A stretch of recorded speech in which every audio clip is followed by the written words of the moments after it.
Hello. Hello, how you do?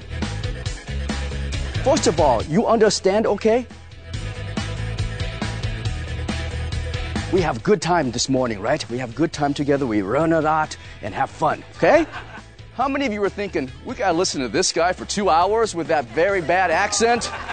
In graduate school at Michigan State University, a colleague of mine did a research project that he ended up calling the uh-oh syndrome. And the uh-oh syndrome was this.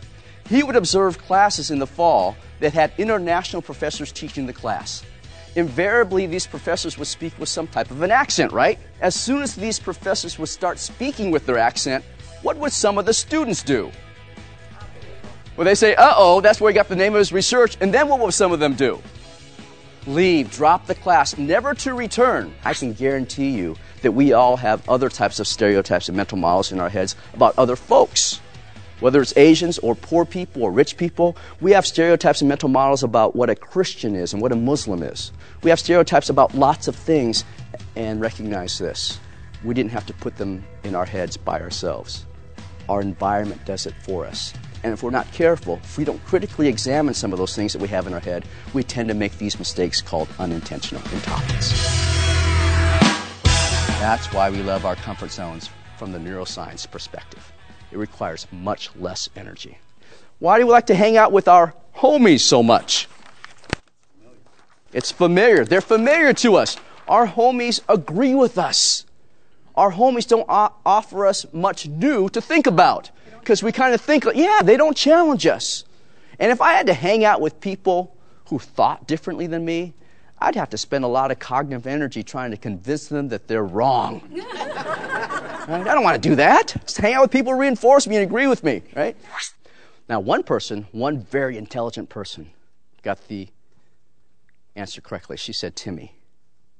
Got the question correctly. Someone said Timmy here. But when did her answer come in? After everybody else. So what can we learn from the person who got the right answer? Cheat. Cheated. She didn't follow directions. Right. No, what did you say?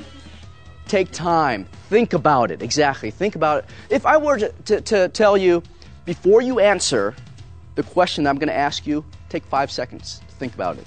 You think more of you would have got the right answer? Yes. Yeah. So think. Be more mindful and less mindless.